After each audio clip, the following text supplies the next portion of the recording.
Alhamdulillahirabbil alamin. Wassalatu wassalamu ala sayyidina Muhammadin asyrafil mursalin wa ala alihi wa sahbihi ajmain.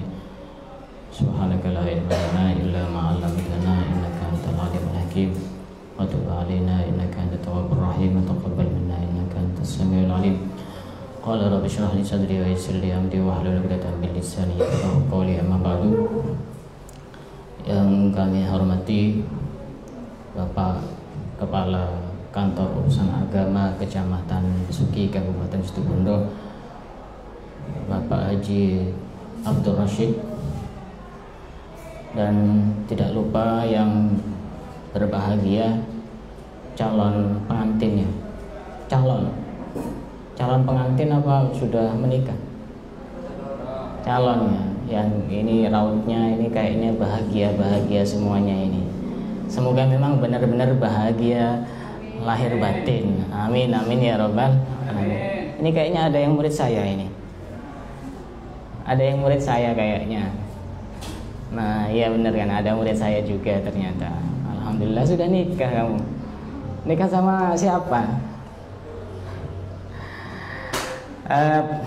Di sini saya akan melanjutkan materi. Pada pembahasan sebelumnya mungkin sudah dibahas oleh beberapa pemateri, cuma sekarang akan saya isi dengan materi yang mungkin sedikit berbeda. Menikah itu adalah satu ibadah yang enak. Nikah itu ibadah yang enak, yang sesuai dengan selera hawa nafsu. Ibadah-ibadah yang lain tuh tidak sesuai dengan selera hawa nafsu kita. Contoh ya, sholat. Enak-enak tidur kan, mending enak tidur ya daripada sholat kan ya. Puasa kan mending enak makan daripada puasa. Tidak sesuai dengan keinginan hawa nafsu kita sendiri. Haji, habiskan uang haji itu tidak sesuai dengan selera hawa nafsu kita sendiri. Tapi coba nikah, siapa yang tidak mau nikah? Semua orang kayaknya. Semua orang pasti akan menikah, karena memang manusia itu diciptakan berpasang-pasangan. Walaupun juga ada sebagian orang yang tidak menikah, yang memang punya tujuan tersendiri yang tidak bisa kita tiru sembarangan. Jadi memang ada ulama-ulama itu yang memang seumur hidupnya tidak pernah menikah, dan bahkan pernah ditulis dalam satu buku yang berjudul Al-Ulama Al-Uzzab, ulama-ulama yang menjomblo. Itu ada banyak daftarnya itu. Tapi kayaknya di sini tidak mungkin ada yang daftar di situ. Karena nanti nasibnya kayaknya sangat tragis kalau pas menjomblo selamanya itu. Ini ada memang orang-orang yang fokus untuk ilmu, menyebarkan ilmu, dakwah untuk ilmu, sehingga tidak menikah. Tapi kita ini tidak bisa niru sembarangan kalau tidak punya dasar yang kuat. Yang pasti menikah itu ibadah yang enak. Ibadah yang enak itu ya nikah.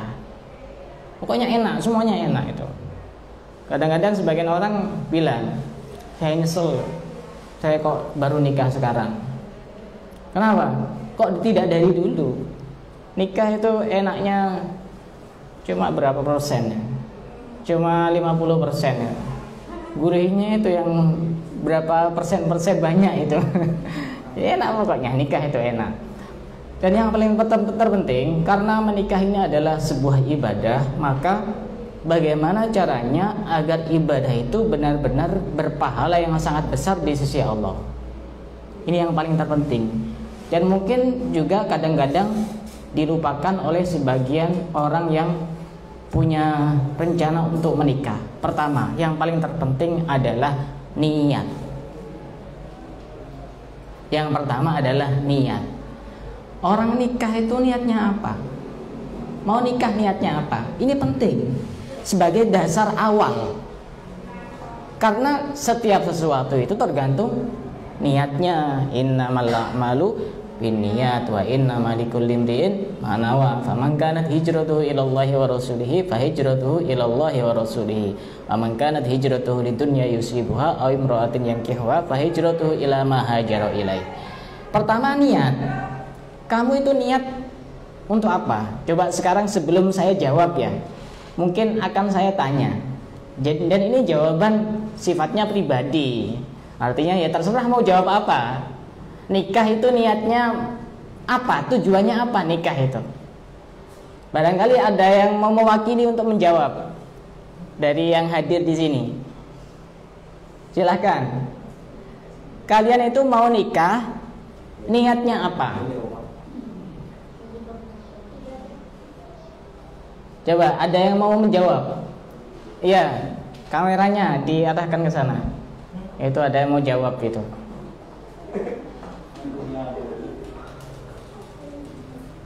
Nikah itu niatnya ibadah. Langsung kameranya langsung pakai kamera belakang itu. Niat itu nikahnya apa? Ibadah. Ibadah. Iya. Oh, berarti mau menjalankan ibadah berarti ya? Iya. Tidak ada niat-niat yang lain. Niat ya sunnah Rasul. Kurang ke sana. Oh, sunnah Rasul. Iya. Iya, terus mempunyai keturunan. mempunyai keturunan. Iya. Terus sama kalau kayak saya sakit, suami sakit kan ada yang ngurusin istri. Oh, masya Allah, so sweet itu. Berarti kalau pas belum menikah tidak ada yang ngurusi ya kalau pas sakit ya? Oh, tidak ada. Iya. Gitu. Iya, iya. Dari mana, Mas? Dari Gunung Malang. Gunung Malang. Istrinya orang mana? Kalimas. Orang Kalimas. Pernah belajar di pesantren? Enggak. Belum pernah. Pernah hadir pengajian? Pernah. Pernah. Sering ya? Enggak. Ya, kadang-kadang. Oh, kadang-kadang begitu ya. Yang penting pernah ya. Iya, yang penting pernah. Iya, betul, betul. Daripada tidak pernah sama sekali itu. Itu nih. Iya. Ada lain yang mau menjawab niat nikah itu mau apa? Niatnya mau apa? Nikah itu. Apa misalnya ada yang niatnya biar viral nanti akad nikahnya begitu. Akad nikah di atas pohon bergelantungan. Ada yang niatnya lain. Silakan yang mau jawab. Niatnya apa kalian mau nikah? Masa ada niat? Pasti ada niat itu, pasti. Silakan ada yang mau menjawab. Mbak siapa namanya saya lupa itu. Yang pojok belakang itu. Siapa namanya?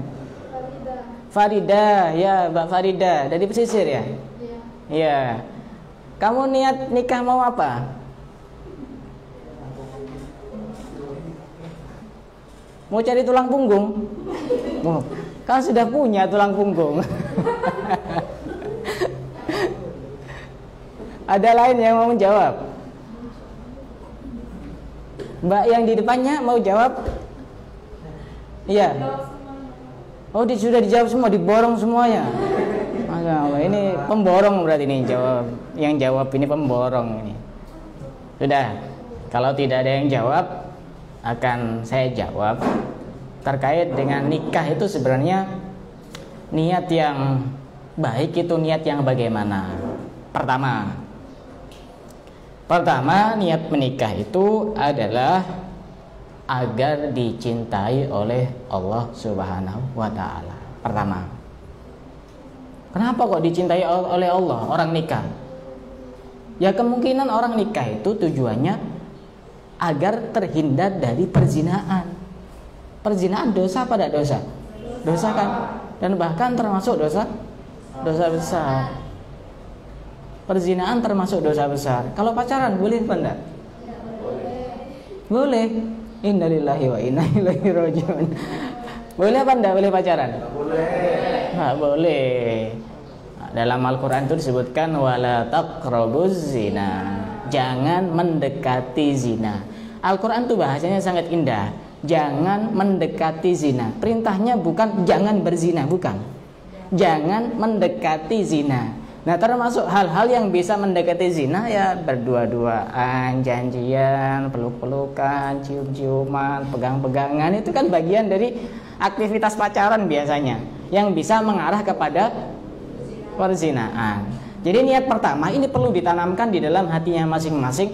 Saya niat menikah pertama agar dicintai Allah. Sehingga menikah ini adalah satu ibadah yang nanti bernilai yang sangat tinggi di hadapan Allah. Pertama, niatnya adalah agar dicintai oleh Allah. Terus mbak-mbak ini kayaknya sudah mulai ancang-ancang ini. Yang ini, mbak-mbak dari mahasiswi ini sudah mulai ancang-ancang. Ancang-ancang sudah ada ini, planning kayaknya sudah cepat-cepat mau nikah. Yang kedua tujuannya adalah untuk membanggakan Rasulullah. Kedua niatnya adalah untuk membanggakan Rasulullah. Loh, kenapa kok Rasulullah harus bangga dengan adanya orang menikah? Karena ketika ada orang menikah itu nanti dia punya keturunan. Ketika punya keturunan, semakin banyak orang menikah, maka semakin banyak jenis manusia yang berkembang biak, yang ada terus berkelanjutan. Sehingga umat Nabi Muhammad ini semakin hari semakin banyak. Dan itu Nabi nanti menjadi bangga di hadapan Allah. Dalam sebuah hadis disebutkan, tanakahu tanasalu fa inni mubahin bikumul umam yaumal qiyamah. Menikahlah kalian, berketurunanlah kalian, karena sesungguhnya besok akan aku banggakan di hadapan Allah pada hari kiamat. Kalau tidak menikah berarti kan sedikit jumlah umatnya Nabi Muhammad. Gimana caranya bertambah umat manusia? Ya dengan cara pernikahan. Karena pernikahan adalah cara yang halal. Ya bisa berkembang biak, manusia bertambah jumlahnya dengan cara berzina, tapi kan dengan cara yang haram. Bisa saja kan punya anak, bisa. Tapi kenapa harus cara yang haram kalau ada yang halal? Karenanya pernah satu ketika itu ada salah seorang sahabat itu merasa penasaran, karena waktu itu Rasulullah itu pernah menjelaskan bahwasanya seorang suami yang melampiaskan hasratnya, melampiaskan syahwatnya kepada istrinya, maka nanti dia akan mendapatkan pahala. Rasulullah dalam sebuah hadisnya, saya lupa redaksi hadisnya, intinya seperti itu. Kalau ada seorang suami melampiaskan syahwatnya kepada istrinya, maka akan mendapatkan pahala. Sehingga ada salah seorang sahabat yang merasa mengganjal di dalam otak pikirannya. Kok bisa ya orang melampiaskan syahwat kok dapat pahala? Kok bisa? Akhirnya dijawab oleh Rasulullah dengan sebuah pertanyaan. Coba sekarang saya tanya kepada kalian, kalau seandainya ada orang melampiaskan syahwatnya kepada yang bukan istrinya, dengan cara yang tidak benar, dengan cara yang tidak halal, kira-kira dapat dosa atau tidak? Dapat dosa atau tidak? Dosa kan ya? Dosa. Maka Rasulullah juga menjawab seperti itu.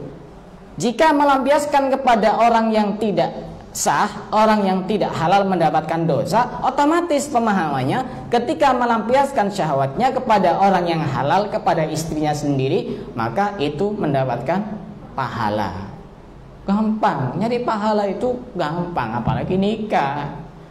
Dan bahkan dalam sebuah hadis yang agak sedikit menurut kita porno, tapi sebenarnya tidak porno. Rasulullah dalam sebuah hadisnya itu mengatakan, wa fi bud'i ahadikum shadaqah, dan di dalam buduk salah satu dari kalian terdapat nilai sedekah. Pernah dengar istilah buduk? Pernah dengar istilah buduk? Pernah? Tidak pernah? Baru pertama kali ini? Pernah? Di mana dengarnya? Wah, tidak apa-apa, malah terkenal. Pernah dengar di mana dan artinya apa? Artinya yang tidak tahu. Oh, itu yang tidak tahu ya. Ya. Buduk itu kata Rasulullah, dan di dalam buduk salah satu dari kalian terdapat nilai sedekah. Mohon maaf, ini bukan jorok, tapi memang ini redaksi hadis. Dan di dalam kemaluan istri kalian itu terdapat sedekah. Artinya suami dan istri yang berhubungan badan itu sama dengan nilainya sedekah. Enak enggak? Enggak usah mengeluarkan uang kan ya. Tapi sudah dinilai pahala sedekah. Kalau orangnya cerdas gampang. Kalau suaminya cerdas dan pernah ngaji misalnya, "Dek, ayo sedekah." Nah, kan itu. Dapat pahala. Iya, perang itu. Dapat sodako, dapat nilai pahala sodako. Gampang. Kalau malam-malam, ayo kita sodako. Loh, mana uangnya? Sodako kita berdua saja. Itu beres. Enak pokoknya. Nikah itu enak. Nah, berarti yang kedua adalah niatnya untuk membanggakan Rasulullah. Apakah ada pahala yang lebih tinggi nilainya dibanding membahagiakan hati Rasulullah? Ini sangat tinggi sekali pahalanya. Sehingga menikah ini jangan sampai dijadikan satu ibadah yang biasa-biasa.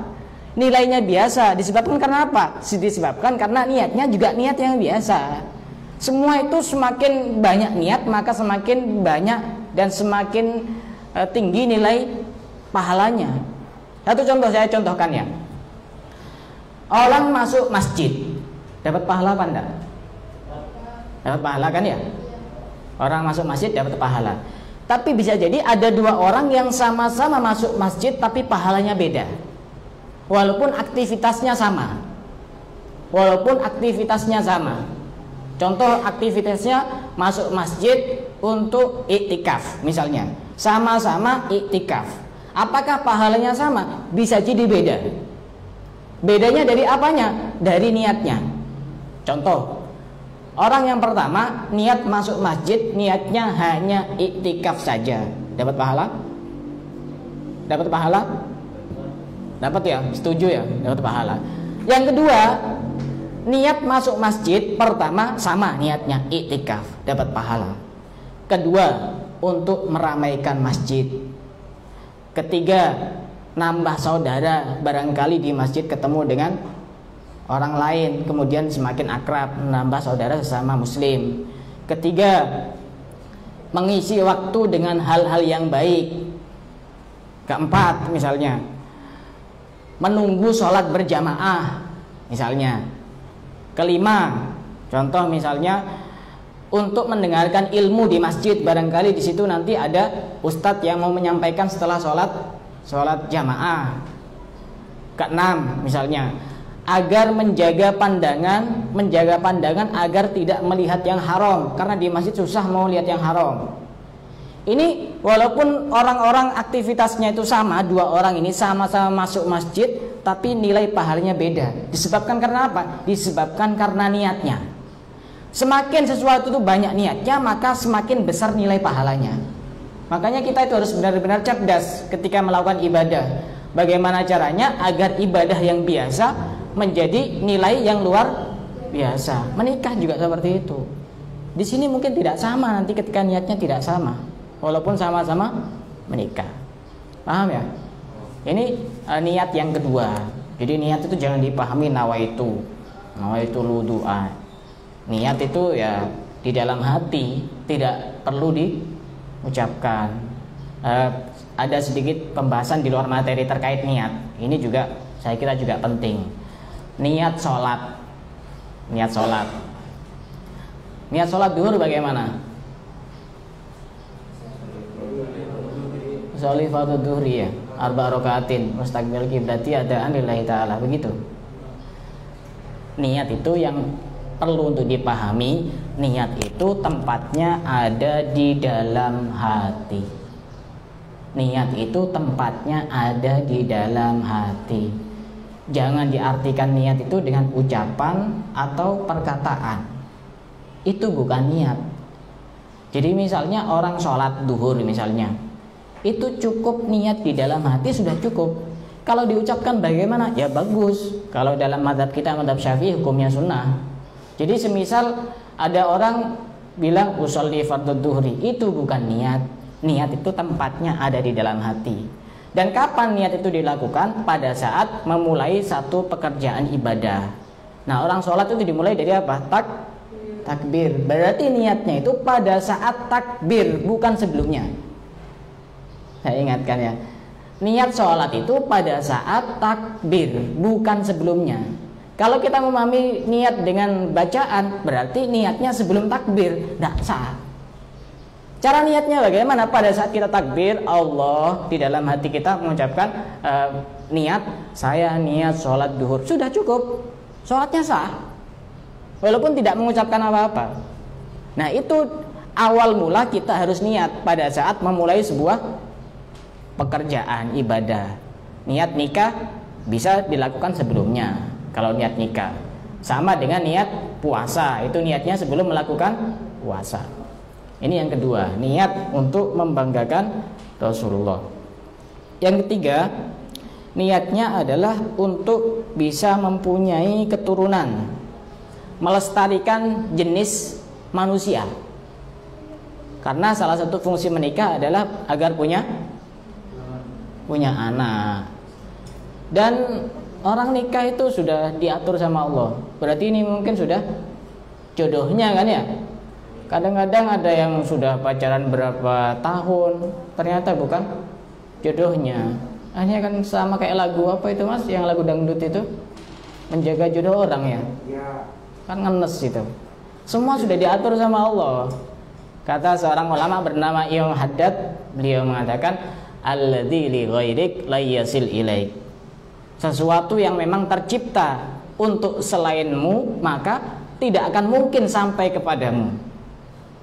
Ini perlu dipegang. Kalau memang ditakdirkan untuk orang lain, pasti sekuat apapun kita berusaha, ya tidak bakal nyampe kepada kita. Baik urusan jodoh, urusan rezeki maupun urusan yang lain. Walladzi kusimlak hasilun ladaik. Tapi sesuatu itu kalau memang sudah ditakdirkan menjadi milik kita, orang lain mau berusaha sekuat tenaga, sekuat apapun, ya tidak bakal bisa direbut, tidak bisa. Ini memang sudah jodoh dari Allah. Ini rata-rata sudah kenal ya, sudah kenal dengan pasangannya masing-masing, sudah ya. Ya berarti kayaknya sudah ada di otaknya masing-masing ini pasangannya ini. Sudah sama-sama mencintai begitu. Iya, sudah sama-sama mencintai. Ya mau tidak mau ya harus dicintai karena pasangannya. Mencintai yang kamu miliki adalah kewajiban. Tapi memiliki orang yang kamu cintai adalah sebuah kemungkinan. Kan ya? Memiliki orang yang kamu cintai adalah sebuah kemungkinan. Mungkin saja jadi milikmu, mungkin juga tidak jadi milikmu. Tapi kalau sudah dimiliki wajib dicintai. Wajib itu. Mau wajahnya kayak apapun ya tetap wajib dicintai. Mau wajahnya kotak, mau wajahnya segitiga, mau wajahnya perot ya tetap wajib dicintai karena memang istrinya. Jadi niat yang ketiga adalah agar mendapatkan keturunan. Niat yang keempat adalah agar bisa mendapatkan anak yang soleh. Karena yang terpenting bagi orang tua itu bukan sekedar pasangan, tapi juga anak yang soleh. Idza mata ibnu adama inqata'a amaluhu illa min salasin. Ketika manusia itu sudah mati, maka seluruh amalnya terputus kecuali 3 perkara. Artinya manusia itu kalau sudah mati tidak bisa beramal lagi kecuali jika memiliki 3 hal ini. Pertama, shadaqatin jariyatin, sedekah jariyah. Misalkan nyumbang di masjid, walaupun orangnya sudah mati, dia tetap mendapatkan aliran pahala selama masjidnya dipakai, digunakan. Yang kedua, au ilmin yuntafa'u bihi, punya ilmu yang manfaat. Seorang guru ngajarkan kepada muridnya ngamalkan ilmunya, kemudian diajarkan lagi sama muridnya, diajarkan lagi, sehingga guru ini walaupun sudah meninggal tetap mendapatkan aliran pahala.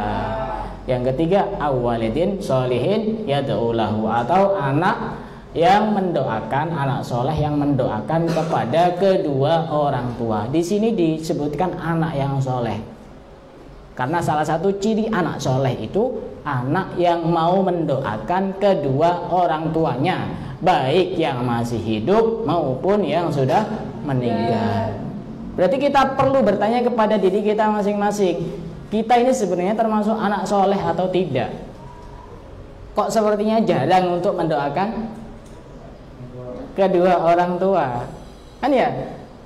Bahkan salah satu penyebab rezeki itu tidak lancar, anak yang malas mendoakan kepada kedua orang tuanya. Berdoa itu tidak harus bahasa Arab, Mbak.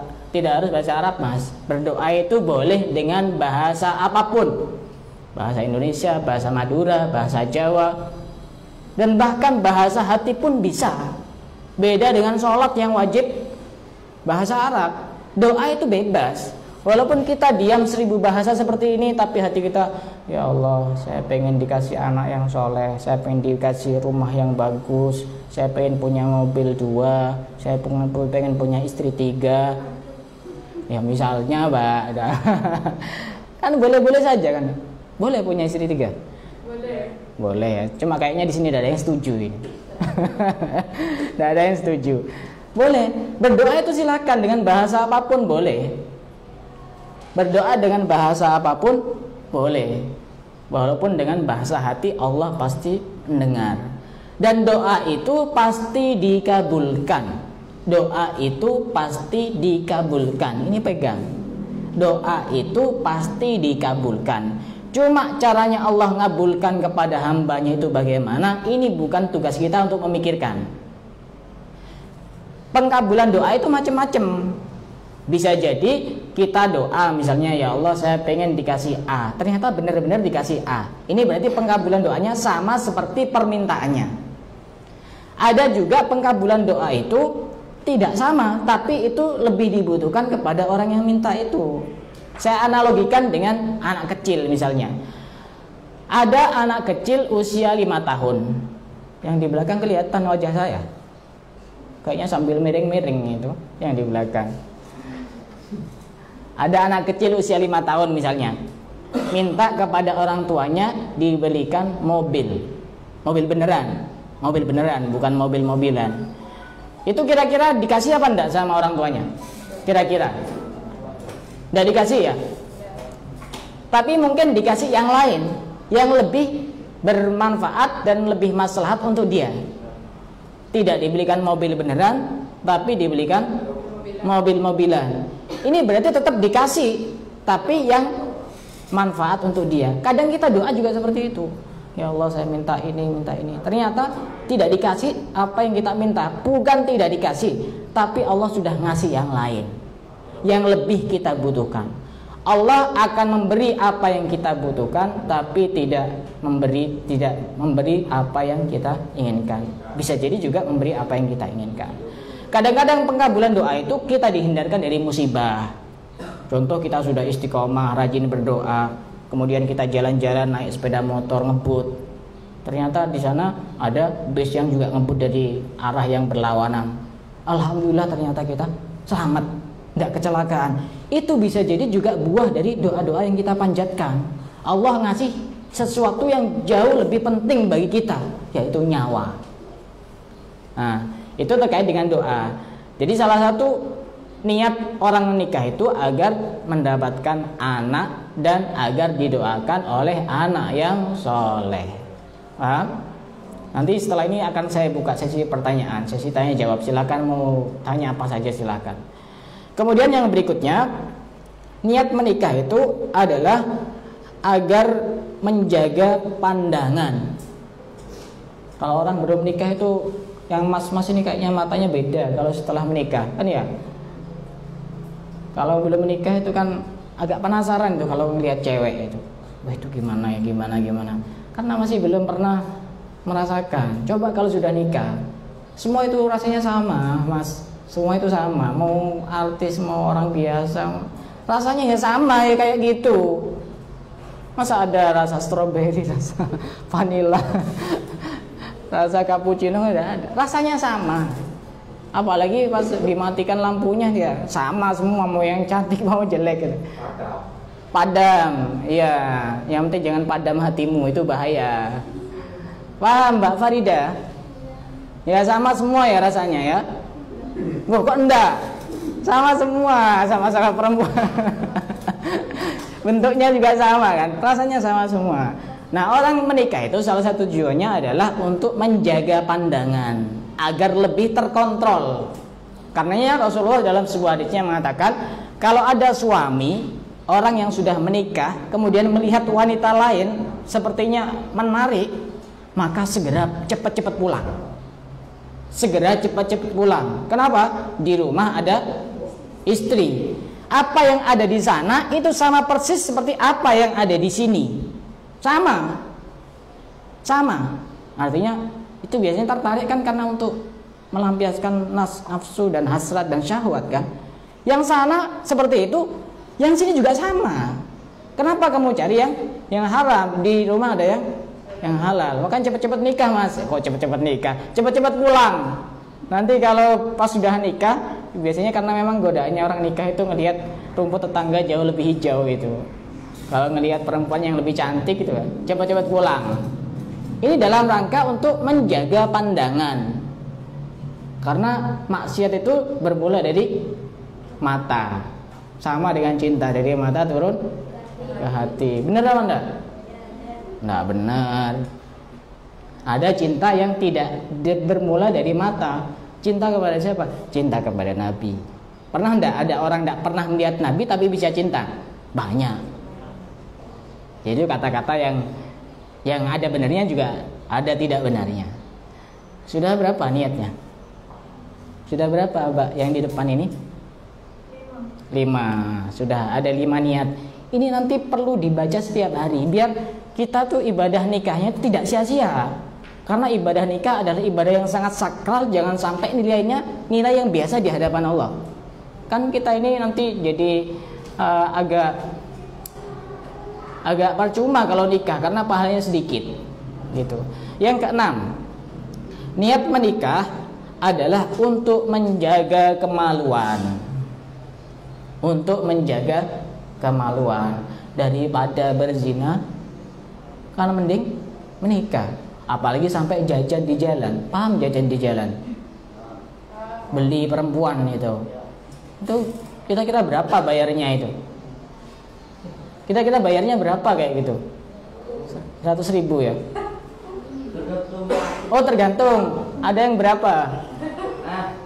Kelas mewah 500. Kelas mewah. Ada yang 80 juta kan ada? 500 ya? Padahal mas kawin kadang-kadang tidak sampai segitu kan ya? Tapi untuk selamanya. Kalau ada yang murah, kenapa cari yang murahan? Kan ya? Murah dan lezat. Kenapa cari yang murahan tapi tidak? Iya, dia tidak lezat pasti. Kenapa? Karena takut ketahuan, takut digerebek, takut ini, takut itu kan. Tidak nikmat akhirnya. Istrinya sendiri, siapa yang mau gerebek? Masa digerebek sama orang tuanya? Masa digerebek sama orang tuanya? Oh sudah halal loh. Ya nanti bisa dilaporkan polisi. Mau gerebek istri yang sah, pasangan yang sah. Ya tidak benar itu berarti. Karena sudah menjadi pasangannya. Jadi salah satu niat untuk menikah adalah menjaga kemaluan agar tidak terjatuh kepada perzinaan. Perzinahan ini sangat bahaya. Sangat bahaya sekali perzinaan. Dikhawatirkan nanti anaknya juga melakukan hal yang sama. Kenapa kok ada perzinaan? Ya karena adanya pergaulan bebas. Dan saya pernah mendengar sendiri, saya pernah ada tamu, seorang anak masih kelas 1 SMP. Kelas 1 SMP. Waktu itu dia datang ke rumah saya, mau ruqyah. Kebetulan saya ini sering ruqyah orang di rumah. Ya macam-macam orangnya, kasusnya macam-macam. Ada yang dikena guna-guna pacarnya, kayak ada yang kena sihir, ada yang kena santet, macam-macam pokoknya. Ada yang sakit biasa, macam-macam. Waktu itu saya ruqyah itu, anak itu, setelah saya ruqyah, kemudian dia ternyata kesurupan karena sudah banyak jin yang masuk ke dalam tubuhnya. Akhirnya saya interogasi itu jin itu. Kamu sudah apakan saja anak ini? Kemudian jinnya itu menjawab, ini sudah sering kali saya bisiki agar anak ini berzina. Saya masih belum percaya waktu itu. Saya sering bisiki anak ini agar anak ini berzina. Ternyata setelah dia sadar, sudah saya keluarkan jinnya. Saya tanya betul, kamu pernah berzina? Iya. Kapan? Tidak tahu Pak, saya sudah sering. Kelas 1. Kelas 1 SMP. Coba bayangkan. Jadi kadang-kadang orang pergaulan bebas itu kadang-kadang juga ada faktor X-nya, ada faktor gaibnya. Ada jin yang sedang ngikuti, nempel, kemudian dia dibisik-bisiki, bisa juga seperti itu. Bisa juga murni karena faktor teman. Tapi ada banyak kemungkinan. Makanya nikah ini untuk menyelamatkan agar kemaluan kita terjaga, untuk menjaga kemaluan. Nah, dapat berapa? 6 ya. Kemudian yang berikutnya, agar niat menikah itu agar kita bisa lebih ringan tugas-tugas rumah, meringankan tugas-tugas rumah. Coba kalau hidup menjomblo sendiri, tinggal di rumah, nyapu, ngepel, nyuci, masak. Kalau ada istri kan enak, bagi tugas kan ya. Suami belanja di pasar misalkan, nanti istrinya masak, nyapu, nyuci, kan ringan beban itu. Tapi kalau menjomblo itu kan ngenes itu nasibnya itu. Kasihan sekali orang yang jomblo. Jadi untuk meringankan beban rumah tangga. Walaupun juga nanti suami itu juga bertugas untuk menafkahi istrinya, nafkah lahir dan batin, jangan ditinggalkan begitu saja. Pas lagi sayang-sayangnya pas ditinggal, ya, repot itu nanti. Udah. Yang berikutnya, niat menikah itu adalah agar mendapatkan syafaat dari anaknya ketika misalnya ditakdirkan oleh Allah punya anak yang sudah meninggal pada saat usia belum balik. Anak itu kalau meninggal sebelum dia balik, maka nanti akan bisa menolong kepada kedua orang tuanya. Nah, gimana caranya punya anak? Gimana caranya punya anak? Hah? Gimana caranya punya anak? Ini. Gak nikah. Masa ada nikah? Nah, ketika sudah nikah punya anak, kalau misalnya ditakdirkan oleh Allah anaknya ini meninggal sebelum usia balik, maka nanti anak ini akan bisa menolong kepada kedua orang tuanya, bisa memberikan syafaat kepada kedua orang tuanya. Karenanya ini salah satu niat untuk menikah agar mendapatkan syafaat dari anaknya ketika anaknya meninggal sebelum usia balik. Dan juga niat-niat yang lain semisal agar tidak was-was pikiran itu, biar tidak ngaco, biar tidak ngeres, biar tidak porno. Kalau sudah nikah ya sudah, itu istrinya itu sudah dinikmati, sudah mau pakai gaya apapun boleh ya, boleh ya Mbak Farida ya. Mau pakai gaya apapun boleh ya? Oh iya boleh, wong istrinya sendiri masa ada boleh. Daripada cari gaya-gaya yang lain di luar kan tambah bahaya. Dan masih banyak niat-niat yang lain. Dan kalau kita melakukan ibadah, niatnya harus sebanyak mungkin, sebisa kita. Nanti kalau sudah mentok niatnya, kita niat seperti ini. Saya niat menikah sebagaimana yang diniatkan oleh orang-orang soleh terdahulu. Mereka itu biasanya niatnya banyak, sehingga kita niatnya ngikut kepada mereka, sehingga pahalanya juga semakin besar. Ini hanya sebagai pembukaan dari saya terkait dengan menikah. Dan mungkin ada yang mau ditanyakan terkait dengan pernikahan atau di luar pernikahan juga boleh, tapi ya sedikit aja karena ini temanya adalah terkait dengan pernikahan. Yang mau tanya silahkan, atau gimana caranya buat anak atau gimana gitu, tanya aja silahkan. Yang mau bertanya, malu bertanya nggak usah tanya lalu ya.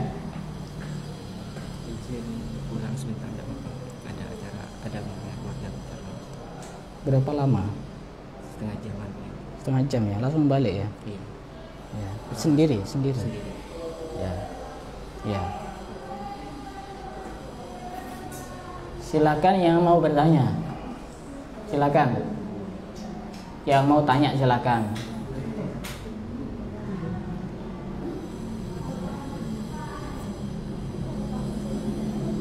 Ada pertanyaan silakan. Nggak ada. Mau dilanjut? Oh iya, ini silahkan tanya. Saya pengen tahu mungkin ada ya Ustaz, tips atau kunci dari langgengnya sebuah pernikahan.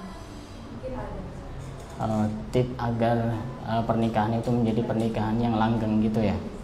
Oh gitu. Kayaknya sudah keburu mau nikah ya. Tidak. Oh, semester berapa? 7. Semester 7, ya sudah waktunya, bentar lagi. Ya, bismillah, ini pertanyaan. Ya, sebenarnya pertanyaannya ini susah-susah gampang jawabnya. Bagaimana, apakah ada tips agar pernikahan itu awet dan langgeng begitu ya? Saya pernah mendengar salah seorang penceramah itu ngasih resep begini. Resep rumah tangga agar bahagia itu ada 3T. Ada 3T. Pertama, tahabub, saling mencintai. Saling mencintai. Kalau tidak saling mencintai, tidak bisa bertahan. Tapi kalau sudah menikah, ya wajib dicintai. Ya tadi saya katakan, mencintai orang yang kamu miliki adalah kewajiban, tapi memiliki orang yang kamu cintai adalah sebuah kemungkinan. Jangan ngenes-ngenes. Kalau belum jodohnya tidak bakal mungkin jadi jodohmu. Jadi pertama, saling mencintai, 1T, tahabub. Yang kedua, ta'awun, saling tolong menolong. Kalau istrinya susah, ya ditolong. Kalau suaminya sedang sedih, dihibur sama istrinya. Istrinya butuh uang belanja, kasih uang belanja. Suruh belanja sendiri. Kadang-kadang ini penyakitnya orang menikah itu, urusan uang itu sama seperti sebelum menikah. Uangnya suami ya dipegang suami, uangnya istri ya dipegang istri. Tidak boleh campur-campur. Ini uang saya, ini uang saya. Nah, apa bedanya menikah sebelum menikah dan setelah menikah? Ya mestinya suami juga harus paham bahwa dia ada punya kewajiban kepada istrinya. Ini yang kedua, ta'awun, saling tolong menolong. Yang ketiga, 4T saya lupa, bukan 3T. Yang keempat, yang ketiga, ta'afi, saling memaafkan. Ya, dalam hubungan rumah tangga kan pasti ada yang melakukan kesalahan, baik dari pihak suami maupun pihak istri. Kalau tidak saling memaafkan, gontok-gontokan, ya sudah, sampai di sini saja hubungan kita. Saya ceraikan kamu, saya talak 3, saya cerai 3, sudah selesai. Kalau tidak saling memaafkan, tidak bakal langgeng itu. Kalau saling mementingkan egonya masing-masing, ya harus saling memaafkan. Dan yang T yang keempat, tasyawur, saling bermusyawarah. Kalau ada apa-apa ya musyawarah, jangan diputuskan sendiri, karena kamu itu sekarang sudah hidupnya berdua bukan bersatu. Bersatu kita bercerai kita runtuh. Itu tidak berlaku bagi di zaman sekarang yang era pandemi seperti ini. Bercerai kita kawin lagi bukan. Itu bersatu itu tidak bagus kalau di era-era pandemi itu, karena bisa menularkan penyakit. Yang bagus ya bercerai.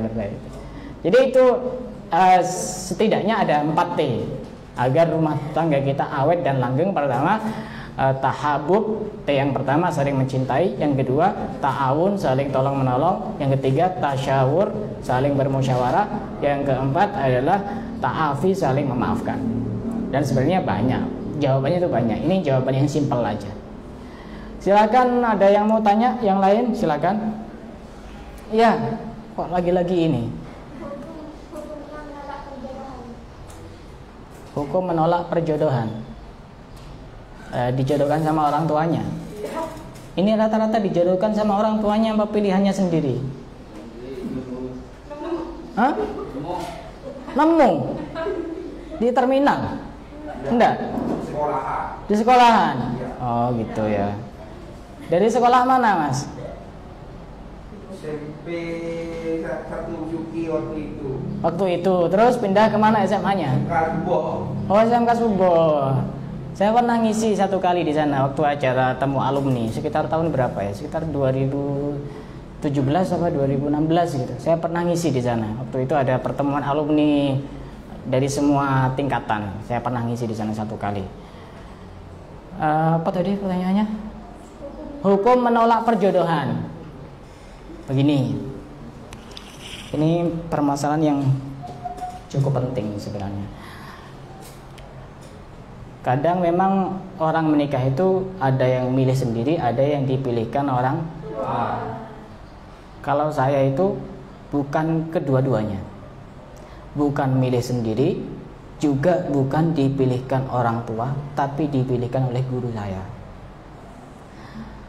Jadi begini ceritanya, sebelum saya jawab ya. Saya pernah kuliah di Yaman waktu itu tahun 2007 sampai 2012. Sudah lahir 2007? Belum ya? Oh sudah. 2000 sampai 2012. Saya 2012 pulang ke Indonesia. Setelah pulang ke Indonesia selama 5 tahun itu saya tidak pernah pulang, itu selama 5 tahun di luar negeri saya tidak pernah pulang. Mungkin kalian tidak bakal kuat itu, tidak ketemu keluarga selama 5 tahun itu. Tidak bakal kuat. Saya baru pulang waktu itu. Setelah pulang saya dibilangin sama ibu saya, kebetulan bapak saya itu meninggal pas waktu saya masih kuliah di sana. Itu cobaan yang bagi saya cukup berat. Dan waktu saya pulang itu semuanya nangis, keluarga saya itu semuanya nangis. Ya keinget ini, tidak bisa ketemu sama bapaknya. Jadi waktu saya pulang dikasih tahu sama ibu saya, nanti kalau sudah sekitar 2 mingguan disuruh ke pondok. Saya dulu pernah mondok di Tambak Beras Jombang, Jawa Timur. Dipanggil sama kiai gitu katanya. Ya sudah saya ke pondok. Setelah itu jarak 2 minggu dari kepulangan saya itu ke pondok. Kemudian ditemui sama kiai. Setelah ditemui beberapa menit, kiai ini bilang, ini ada wali santri yang sudah pasrah anaknya kepada saya, pengen minta dicarikan jodoh. Akhirnya kiainya bilang, ini sudah saya istikharoi, hasilnya bagus, nasabnya bagus, orangnya sudah lulus kuliah, sudah lulus hafalan Al-Quran, pokoknya dijelaskan bagus-bagus pokoknya. Tapi ya terserah kamu mau apa enggak. Itu kiainya saya. Akhirnya karena saya masih penasaran kan, dipanggil itu calon istri saya waktu itu, panggil, sudah dipertemukan dalam satu tempat di ruang tamu kiai itu. Ya udah, setelah itu terserah saya mau memutuskan kayak apa. Lalu saya pulang, sudah bermusyawarah sama keluarga. Tapi karena ini pilihan guru yang kemungkinan besar itu banyak manfaatnya dan sudah melalui proses istikharah, ya akhirnya saya iakan. Jadi ini pilihan guru saya. Saya itu tipe orang yang ke guru itu ada banyak mikir, ada banyak pertimbangan kalau ke guru. Guru-guru yang memang benar-benar guru ya. Nah, bagaimana tadi hukumnya orang menolak perjodohan? Sebelum saya jawab, ini soalnya kasus sering terjadi. Kasus ini sering terjadi.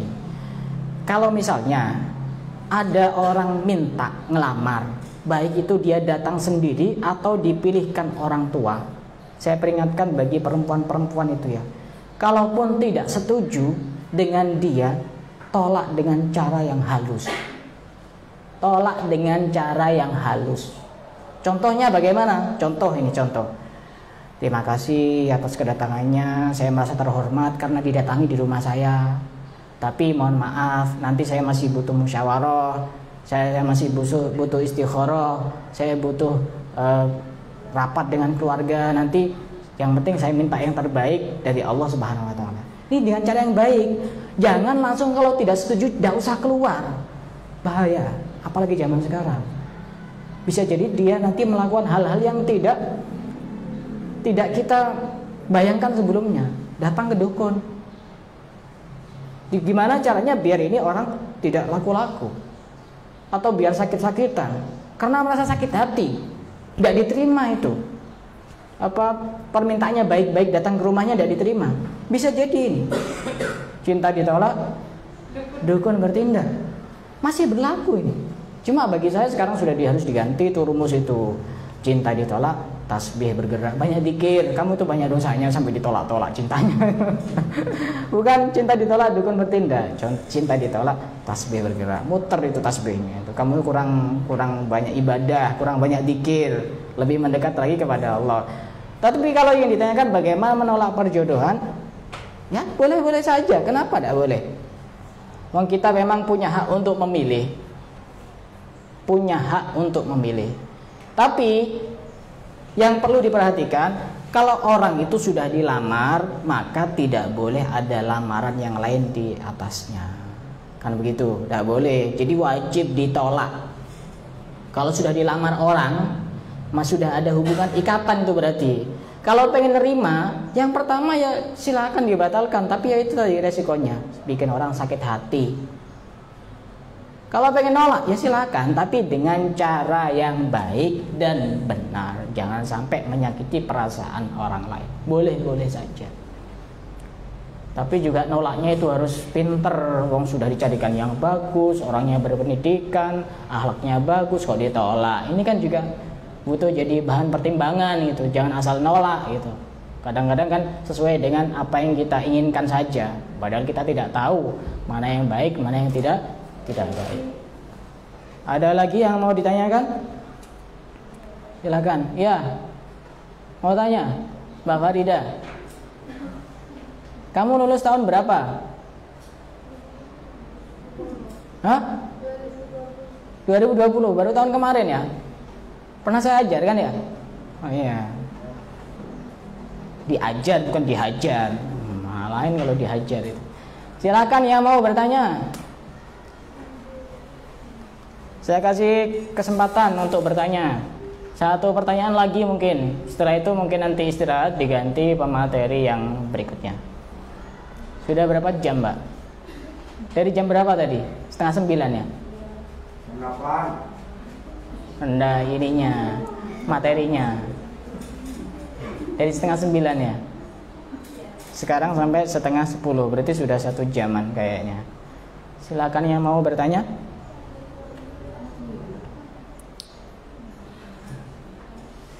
Ada? Sudah siap mas kawinnya? Sudah siap ya? Sudah siap. Ini rata-rata nikahnya di sini apa di rumah? Ya enak di rumah, lebih hikmat karena disaksikan oleh banyak orang. Karena kalau di sini kan terbatas pastinya. Apakah nikahnya sah? Ya sah. Di KUA ya sah. Di rumah sah. Di masjid ya sah. Pokok asal memenuhi rukun-rukun nikah. Ada calon mempelai laki-laki, ada calon mempelai perempuan, ada wali, ada saksi, ada sigot nikah. Ucapan nikah itu, saya nikahkan, saya kawinkan kamu. Itu namanya sigot nikah.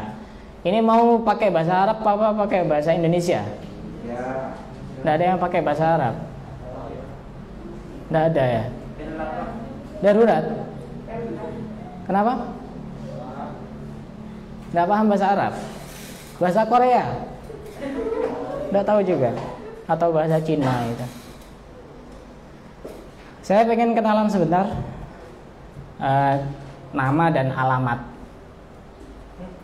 Nama dan alamat saja. Dari yang paling depan.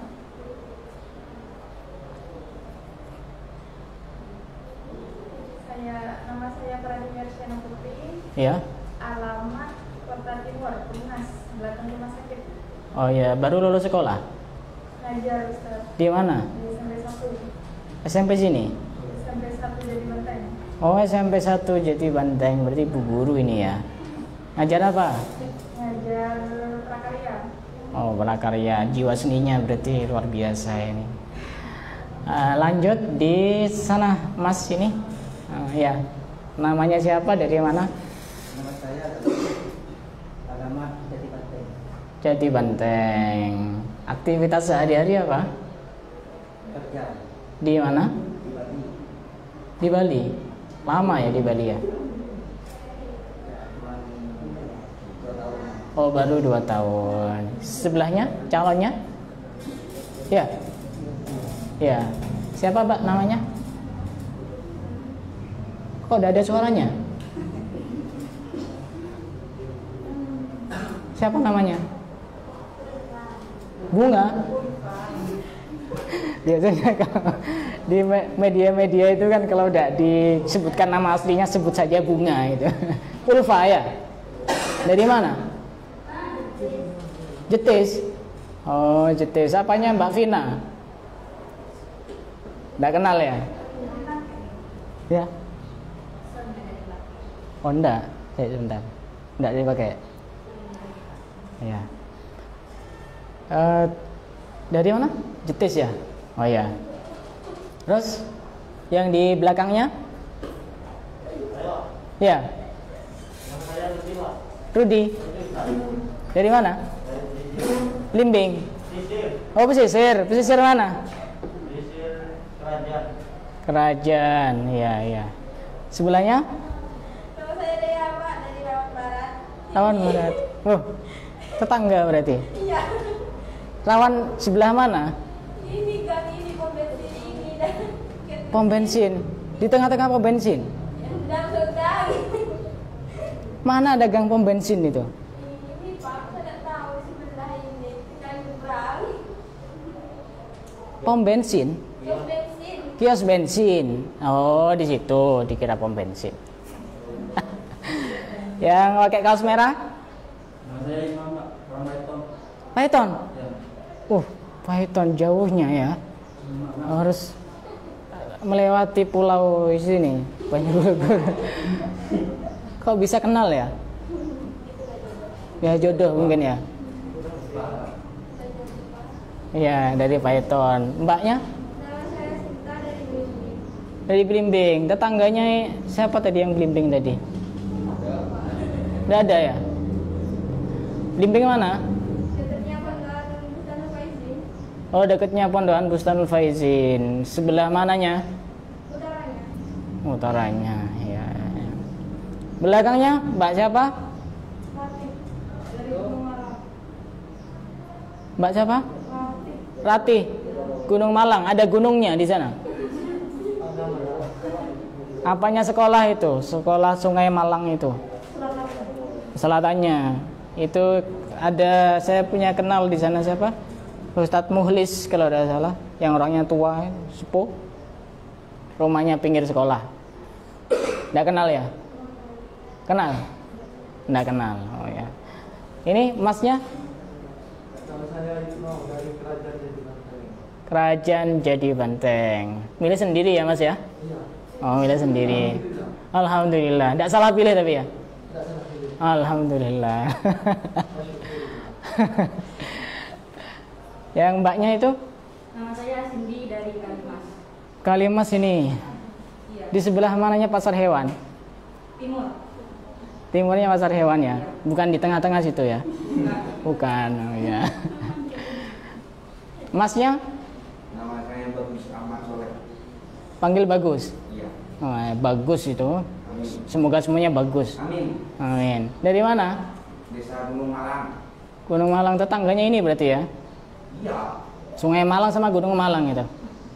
Gunung Malang. Gunung Malang, satu RT. Enggak tahu saya. Oh, enggak kenal. Masker soalnya, Pak. Oh iya pakai masker ya. Yang mbaknya di belakang? Nama saya Renisa. Iya dari mana? Kerajaan. Pesisir kerajaan. Mana tadi yang pesisir kerajaan tadi? Tetangganya ini? Iya. Oh, yang nyarikan kamu mas? Yang nyarikan kamu? Enggak, nyari sendiri. Oh gitu. Dari mana mas? Nama saya Aisha dari Itis. Jetis. Mana tadi Jetis tadi? Ini ya? Kamu ya Jetis ya? Yang Jetis tadi siapa? Oh ini. Kenal sama itu? Enggak kenal. Oh, enggak kenal. Yang paling pojok? Nama saya Andika dari Jadi Banteng. Andika. Alumni sini. Ya. Mau milih sendiri, pinter ini Farida ini. Teman sekolah yang dipilih. Oleh sekolah. Kenapa? Oleh sekolah. Lain sekolah, iya. Cuma kayaknya ada asing wajahnya itu. Jadi Banteng ya? Mana? Jadi Banteng mana? Apanya pasar? Puskesmas. Tak buah ya. Oh iya. Ini Farida, siapa nama lengkapnya? Nggak ada. Cuma Farida. Oh iya. Pengen punya anak berapa? Hah? 30? Iya bagus, langsung tiap hari kejar jam tayang. Pagi, siang, sore, malam.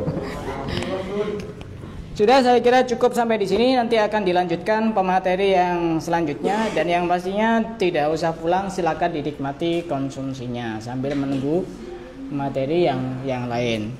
Saya cukupkan sampai di sini. Wallahul muwaffiq ila aqwamit thoriq. Assalamualaikum warahmatullahi wabarakatuh.